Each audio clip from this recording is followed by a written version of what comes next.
자, 오늘 잠언 3장 1절에서 10절의 본문을 중심으로 하나님과 사람 앞에서라는 제목으로 말씀을 함께 나누도록 하겠습니다. 여러분, 오늘을 살아가는 현대인들이 가지고 있는 심리적인 정세 중 하나가 뭐냐면 바로 불안과 공포입니다. 여러분, 불안과 공포, 사람이 가질 수 있는 공포가 있다면 어떤 것들이 있을까요? 여러 가지가 있을 것인데 그 중에 하나가 뭐냐면 우리 모두는 하나님 앞에 죄인이다. 예. 우리 모두는 하나님 앞에 죄인이다라는 그런 공포가 있습니다. 또한 또 어떤 공포가 있을까요? 죽음이라는 공포가 있죠. 모두가 다 피하고 싶지만 어느 누구도 피할 수 없는 죽음이라는 공포가 있습니다. 자, 그런데 이 하나님 앞에 선다라는 거, 그리고 또 하나 죽음이라는 공포 외에 또 하나의 공포가 있습니다. 그런데 이것은요, 오늘 우리 현대인들을 참 힘들게 하는 공포가 아닌가라는 생각을 해보게 돼요. 그게 뭐냐면 바로 산다는 거. 예. 산다는 거, 또 살아가야 한다라는 거. 이것이 어떤 사람들에게 있어서는요, 죽기보다 더한 공포라는 거죠. 죽고 싶어도 죽지 못해 살아가는 사람들이 있죠. 자, 어떤 단체에서 사람들을 대상으로 여론조사를 한 적이 있습니다. 질문은 이것입니다. 당신은 인생을 살아가면서 어떤 느낌을 가지고 세상을 살아가고 있습니까? 자, 이 질문에 대한 응답자의 60%가 이렇게 말했다고 합니다. 나는 내 삶에 대해서 공포와 불안을 느끼며 살아갑니다. 자, 그리고 이러한 비율은요, 후진국이나 개발도상국보다는 선진국일수록, 그리고 또 적게 배운 사람보다는 많이 배우고 부유한 사람일수록 삶에 대한 공포와 불안이 더 크다는 것을 우리가 알 수 있습니다. 이처럼 사람들은요, 내일에 대한 불안 그리고 두려움이 있죠. 그래서 많은 사람들이 이 불안과 두려움을 타개하기 위해서 저마다 많은 노력들을 합니다. 어떤 사람들은 무당을 찾아가죠. 무당을 찾아가서 그 무당의 말 한마디에 자신의 인생을 맡기는 경우도 있습니다. 여러분, 병원을 찾아가는 환자들 보십시오. 특별히 심각한 질병을 가지고 있는 환자들 같은 경우에 의사의 말과 또 그 의사의 표정 하나하나에 그 환자들은 천국과 지옥을 오고 가는 그런 기분을 느끼는 분들이 있죠. 이것이 오늘날 많은 사람들의 심리 현상 중에 하나입니다. 자, 그런데 이러한 현대인들을 위해서 또 이런 불안과 공포로 살아가는 우리에게 오늘 성경은 어떻게 말씀하고 있는가? 우리가 살펴볼 필요가 있죠. 오늘 성경 6절, 잠언 3장 6절은 이렇게 말씀합니다. 너는 범사의 그를 인정하라. 그리하면 내 길을 지도하시리라. 예, 이게 무슨 말이에요? 여러분의 삶의 영역에서, 너의 삶의 영역에서 하나님을 어떻게 하라? 인정하라는 겁니다. 하나님을 인정하면 어떠한 일이 일어나는데요? 우리가 이런 질문을 할 수 있잖아요. 우리가 하나님을 인정하게 되면 어떠한 일이 일어납니까? 오늘 성경은 뭐라고 말씀합니까? 그렇게 하면, 그리하면 내 길을 지도하시리라.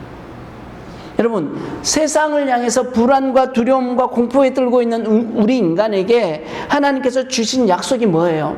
내가 너의 길을 지도하겠다라는 거예요. 내가 너의 길을 지도할 것이다. 자, 지도하겠다라는 것은 다르게 말하면 동행하겠다라는 거죠. 즉, 동행하시면 우리의 길을 지도하시는 하나님, 동행하시면서 우리의 길을 지도하시는 하나님. 자, 그런데 오늘 말씀해 보니까 조건이 있어요. 그 조건이 뭐예요? 우리의 길을 지도하시기 위해서 하나님이 우리에게 제시하시고 요구하시는 조건이 뭐예요? 그것은 바로 범사에 하나님을 인정하라는 거예요. 범사에 하나님을 인정하는 거. 그러면 어떻게 하면 우리가 하나님을 인정합니까? 어떻게 하면 우리가 하나님을 인정할 수 있습니까? 이렇게 질문할 수 있잖아요. 그런데 이 질문에 대한 답이 5절에 나와 있어요. 5절에 어떻게 말씀합니까? 너는 마음을 다하여 여호와를 신뢰하고 내 명철을 의지하지 말라. 마음을 다하여 하나님을 신뢰하는 것이 하나님을 인정하는 것이다 라고 성경은 말씀합니다. 바꿔 말해서 우리가 마음을 다해서 하나님을 신뢰하지 않으면 하나님을 인정하지 못한다라는 뜻이 되기도 하죠. 그러므로 여러분, 인정한다는 것은 상대방의 아픔과 고민을 우리가 진심으로 받아들이는 마음의 태도를 말하고 있죠. 그의 존재 자체를 존중하고 또 그가 처한 상황을 섣불리 판단하지 않는 것. 그리고 이러한 인정의 마음은 결과적으로 무엇으로 이어져요? 순종을 낳게 되는 거예요. 행동으로 이어지는 순종을 낳습니다. 즉 상대방을 인정한 후에는 그를 돕기 위한 우리의 생각과 또 우리의 행동을 바꾸게 되는 이러한 순종의 태도를 우리가 얻게 되죠. 하나님에 대한 우리의 믿음도 다르지 않습니다. 우리가 삶의 모든 순간에 하나님을 인정하고 또 그분의 인도하심을 기쁘게 받아들이는 삶의 모습, 이렇게 바뀌어 가더라는 거예요. 이게 하나님을 인정하면서 또 우리의 마음가짐, 마음의 태도라는 거예요. 여러분, 오늘날 우리 모든 차에는 내비게이션이 있습니다. 휴대폰에도 내비게이션이 있죠. 자, 이 내비게이션의 역할은 길을 찾아주는 거죠. 길을 찾아주는 역할을 합니다. 그래서 예전처럼 우리는 지도를 보지 않습니다. 또한 사람들에게 물어보는 그런 번거로운 행위도 하지 않습니다. 제가 지난번에도 한번 이야기했지만 저는 길치예요. 진짜 길치거든요. 자, 이런 저에게 내비게이션은 꼭 필요합니다. 제가 한번 김해에서 사역하고 있을 때 서울에 이제 공부하러 왔습니다. 2주 정도 이제 공부하러 왔을 때 저와 함께 이제 작은 차에 우리 전도사님들 4명이 같이 동석해서 이제 서울에 공부를 한 적이 있어요. 그리고 2주간의 공부를 마치고 다시 각자 사역지로 내려가야 되는데 문제는 서울을 못 빠져나갔다는 거예요. 그래서 당시 이제 여의도를 제가 한 3-4바퀴를 돈 것 같아요. 못 빠져나가가지고. 그래서 나중에 물어가지고 도착한 곳이 인천이 나오고 또 그 물어 갔는데 고속도로는 안 나오고 수원이 나오고 또 수원에서 물어가지고 나중에는 오산 IC에서 고속도로를 빠져나간 경험이 있어요. 저뿐만 아니라 제가 또 일산에서 사역하고 있을 때인데 그 지방에서 시골에서 사역하고 있는 목사님이 이제 저를 보러 오시겠다고, 목사님 일산에 계시네요. 제가 지금 서울에 왔는데 목사님 한번 찾아뵙고 싶습니다 해가지고 오라고 했어요. 오라고 했는데 아무리 기다려도 이분이 오질 않는 거예요. 나중에 이분이 이제 전화가 왔어요. 목사님, 서울에서 헤매다가 일산 가는 길을 못 찾아가지고 그냥 다시 내려갑니다 라고 전화가 왔어요. 몇 시간을 기다렸는데 안 오셔가지고 결국은 길을 못 찾아가지고 내려간 그런 경험도 있었습니다. 이처럼 내비게이션은요, 우리가 가고자 하는 목적지를 정확하게 알려주죠. 우리는 그 내비를 의지하고 가면요, 아무런 문제 없이 목적지에 안전하게 도착할 수가 있어요. 우리가 내비게이션을 켜놓기만 하면 우리가 비록 곁길로 가고 잘못된 길로 가더라도 항상 내비게이션은 우리의 목적지를 향해서 항상 설정해 주죠. 바르게 설정해 줍니다. 똑바로 가라고. 이와 같이 우리 인생에도, 저와 여러분의 인생에도 내비게이션이 있습니다. 그게 뭐냐면 바로 하나님의 말씀이라는 거예요.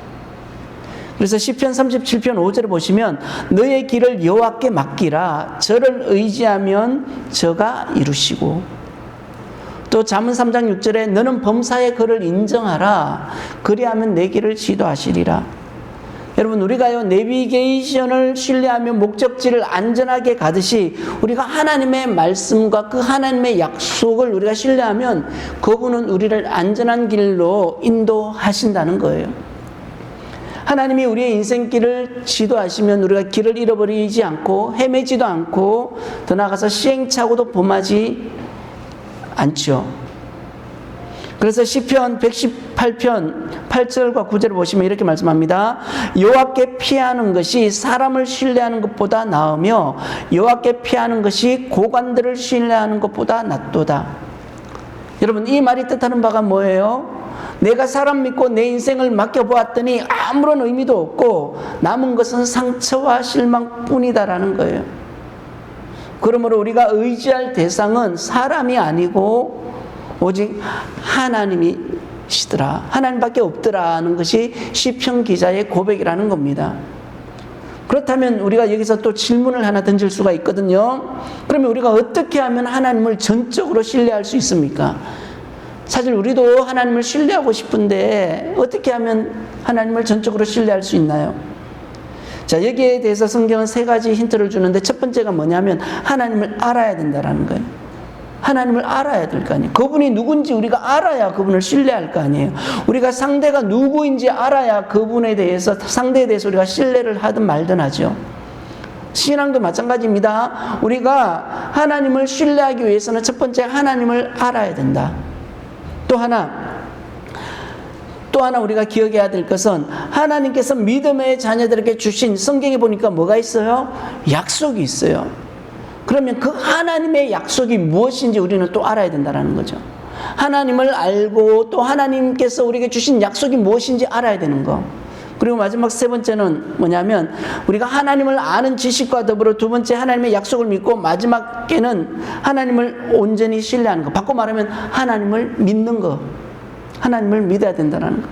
여러분, 하나님을 아는 지식과 하나님에 대한 약속에 대한 지식, 또 이것을 근거로 해서 우리는 전적으로 하나님을 믿는 것, 이 세 가지가 분명히 있을 때에 우리는 하나님을 전적으로 신뢰할 수 있는 것이죠. 여러분, 우리가 신앙생활하면서 불안하고 공포에 떠는 이유가 뭡니까? 방금 말씀드린 세 가지가 우리에게 부족하지는 않는지, 그리고 이 세 가지를 우리가 깨달았을 때 비로소 우리는 불안과 공포, 두려움에서 벗어날 수 있다는 거예요.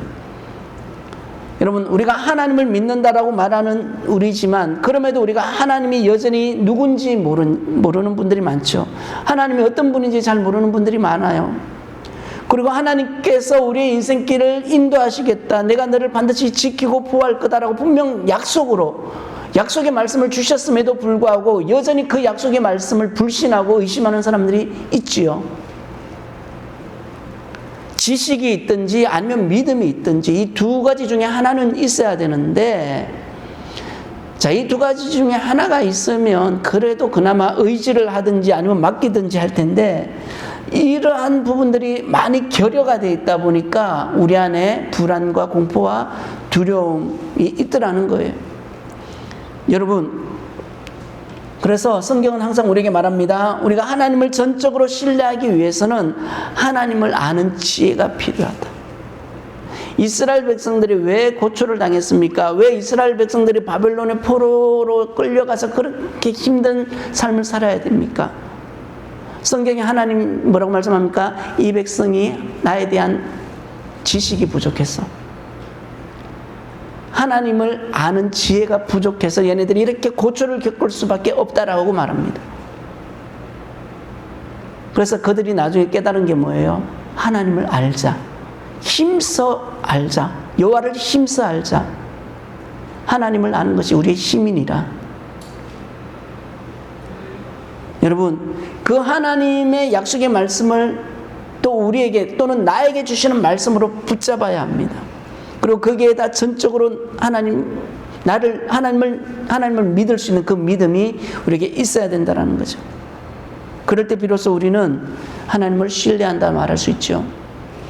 저는 고소공포증이 있어요. 제 안에 고소공포증이 있습니다. 그래서 높은 데 올라가면 다리가 후들거려요. 진짜. 제가 아주 어렸을 적에 엄마 따라가다가 높은 데 떨어져가지고, 또랑에 떨어져가지고 다친 적이 있어요. 그때 제가 여기 이제 눈 흉터가 있는데, 그때 이제 떨어지면서 뭐 바위인가 어디 찍혀가지고 했는데, 그게 어렸을 적에 떨어진 트라우마가 있었던 것 같아요. 그래서 그런지 고층에서 아래를 보면 다리가 막 후들거려요. 한 번은 제가, 저희 집이 7층이잖아요. 처음에 7층에 살 때 저희 집 보러 갔을 때도 다리가 후들거렸어요. 거짓말 아니고 창문을 여는데 아래를 내다보는데 다리가 막 후들거리는 거예요. 그런데 반대쪽에 보니까 검은색 그물망 같은 게 있더라고요. 우리가 아파트 이런 데 보면 모기나 벌레 들어오지 못하게 방충망이 있잖아요. 근데 그 방충망을 제 쪽으로 당겼거든요. 당겼는데 신기한 일이 일어났어요. 당기니까 순간 제 안에 있던 불안과 두려움이 사라졌어요. 신기하더라고요. 여러분 한번 생각해 보세요. 여러분 고층 난간을 이제 계단을 올라가는데 그 옆에 손잡이가 없다라고 생각해 보세요. 얼마나 두려워요. 올라갈 염두도 못 내겠죠. 근데 우리가 마음 편히 올라갈 수 있는 것은 옆에 난간이 있기 때문에 또는 벽이 있기 때문에 우리가 계단을 오르내릴 수가 있는 것이죠. 별거 아닌 이 그냥 촘촘한 망 하나를 제 쪽으로 당겼을 뿐인데 제 안에 있는 불안과 두려움이 사라졌어요. 여러분 우리의 믿음도 마찬가지입니다. 우리에게 있어서 여러분에게 있어서 촘촘한 방충망, 그물망은 뭘까요? 그것은 바로 믿음이라는 거예요. 이것이 있고 없고를 통해서 우리 안에 평안이 있을 수도 있고 또 반대로 두려움이 우리를 짓누를 수가 있죠. 그러므로 여러분 우리 믿음의 성도들에게 안전망, 방충망은 바로 우리가 가지고 있는, 여러분이 가지고 있는 믿음인 줄 믿으시기 바랍니다. 내 안에 믿음이 있으면 우리 안에 평안이 있지만 반대로 이 믿음의 방충망을 우리가 제껴버리면 우리 안에는 두려움이 있더라는 거예요. 그 믿음은 어떤 믿음이에요? 하나님께서 우리의 인생, 저와 여러분의 인생을 붙들고 계신다. 또 그 하나님께서 나를 인도하고 계신다. 하나님께서 우리가 어떠한 상황 가운데 또는 우리가 어떠한 위협 속에 처해 있다 할지라도 하나님께서 나와 동행하고 계신다.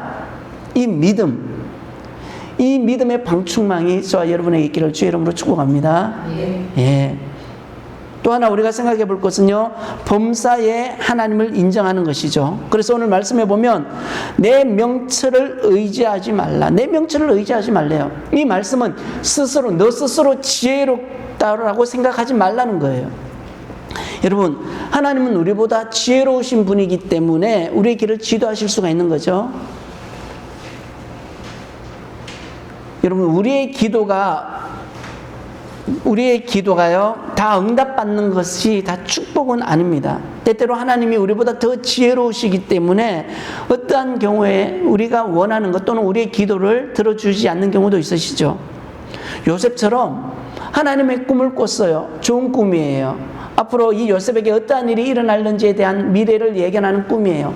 그 좋은 꿈을 꿨음에도 요셉은 백주대낮에 형들에게 채색 옷이 벗겨지는 수모를 당하게 되죠. 이 채색 옷이라는 것은요, 요셉의 입장에서는 굉장히 벗고 싶지 않은 것인데 때로는 하나님은 이 요셉의 채색 옷을 벗기십니다. 바꿔 말하면 하나님은 우리의 부족함과 우리가 감추고 싶은 그런 허물들을 드러내실 때가 있더라는 거예요. 말로 벗기시든지 또는 우리가 처한 환경으로 벗기시든지 하나님은 우리가 생각지도 못한 방법으로 요셉의 그 채색 옷을 벗기셨듯이 우리 안에, 저와 여러분 안에 있는 채색 옷을 벗기기를 원합니다. 왜요? 우리가 이 채색 옷을 벗길 때 하나님의 꿈이 이루어지는 것이거든요. 저마다 자신만의 채색 옷이 있어요. 요셉에게는 눈에 보이는 채색 옷이 그에게 가장 소중한 것이었다면 내 안에 있는 채색 옷, 여러분이 무엇과도 바꿀 수 없는 움켜쥐고 싶은 그 채색 옷이 있다라는 거예요. 그게 물질이 될 수도 있고 자녀가 될 수도 있고 환경이 될 수도 있고. 근데 하나님은 그것을 벗기를 원하시죠. 근데 우리는 계속 그것을 움켜쥐고 있어요. 그러면 요셉처럼 백주대낮에 어떤 사람들을 통하여 또는 어떤 환경을 통하여 우리 안에 있는 채색 옷을 벗길 때 우리 안에는 수치와 분노, 더 나아가서 노여움이 있더라는 거예요. 그런데 그걸 누가 하시는 거예요? 하나님이 하시더라는 거예요. 왜요?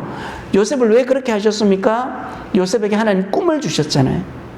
마찬가지로 저와 여러분, 우리 모든 믿음의 백성에게도 하나님은 꿈을 주셨다라는 거예요.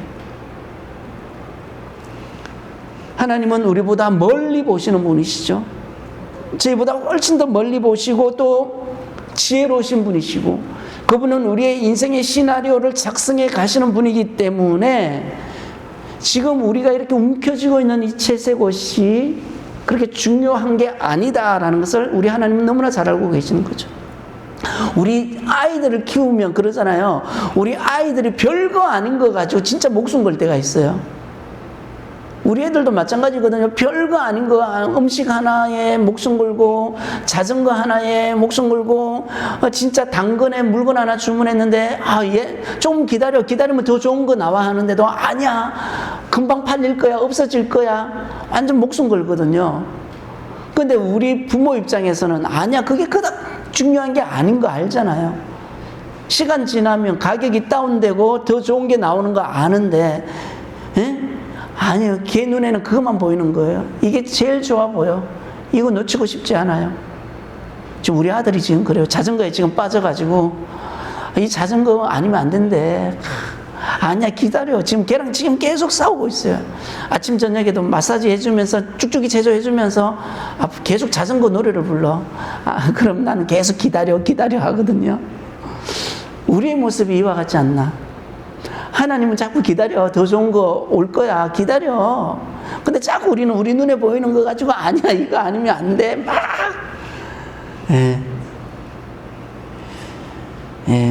그러기에 우리는 뭐가 필요합니까? 하나님을 신뢰할 수 있는 믿음 필요하다는 거죠. 마지막 또 하나 우리가 생각해 보는 것 중에 하나가 뭐냐면, 우리가 하나님을 범사에 인정하는 방법 중에 하나는 바로 악에서 떠나는 거예요. 그래서 오늘 7절에 보면, 스스로 지혜롭게 여기지 말지어다. 여호와를 경외하며 악을 떠날지어다. 악에서 떠난다라는 말은 바꿔 말하면 여호와를 경외한다라는 거죠. 그래서 잠언 8장 13절에 여호와를 경외하는 것은 악을 미워하는 것이니라. 그러므로 여러분, 우리는요, 악을 멀리해야 되죠. 악이 우리 생활에 있으면 우리가 죄를 짓게 되고, 또 그 죄가 우리의 눈과 귀를 막아서 우리의 생각과 마음을 지배하게 됩니다. 그렇게 되면 하나님께서 우리에게 보여주시고 우리가 누릴 수 있는 것들을 우리가 찾을 수가 없죠. 여러분, 우리가 비가 많이 오는 날 우리가 운전을 하잖아요. 우리 다 같이 운전을 하니까, 그때 만약에 우리 차 앞에 빗물을 닦는 이 와이퍼가 고장이 났다라고 생각해 보세요. 비가 많이 오는데 와이퍼가 고장, 한번 그런 생각을 한 적이 있거든요. 제가 학교에서 공부를 마치고 이제 내려오는데 비가 옥수같이 쏟아지는 거예요. 근데 순간 앞이 안 보일 정도로 너무 많이 쏟아지는데, 그때 얘가 고장이 났다라고 한번 생각한 적이 있는데, 생각만으로도 너무 끔찍한 거예요. 고속도로에서 고장이 났어요. 휴게소는 한참 가야 돼. 끔찍하지 않아요? 만약에 우리가 이것을 무시하고 운전을 한다면 결국 사고가 날 수밖에 없죠. 그러므로 와이퍼 이거를 이제 새로 교체하든지 아니면 흘러내리던 빗물을 닦든지 그래야만 운행이 가능한 것이죠. 여러분, 우리 안에 있는 이 악한 것들은 이 내리는 비와 같이 저와 여러분의 눈을 자꾸 가려요. 그래서 하나님께서 우리에게 허락하신 아름다운 것들을 보지 못하게 합니다. 그러므로 우리는 우리 안에 있는 믿음의 와이퍼로 이것들을 계속 닦아내야 합니다. 비가 올 때 와이퍼를 우리는 한 번만 작동하지 않죠. 그 비의 세기에 따라서 우리는 와이퍼 속도도 달라지죠. 소낙비처럼 굵은 장대비가 내리면 와이퍼를 굉장히 빨리 하듯이 우리의 믿음도 이와 같다라는 거예요.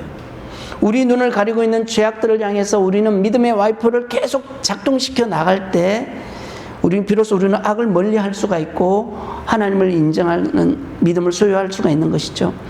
우리가 눈이 침침하고 또 눈에 뭐가 끼었을 때 우리는 보통 안약을 집어넣죠. 그러면 눈이 되게 시원하고 밝아지듯이 우리는 믿음의 안약을 또 집어넣어야 된다는 거예요. 이제 말씀을 맺습니다.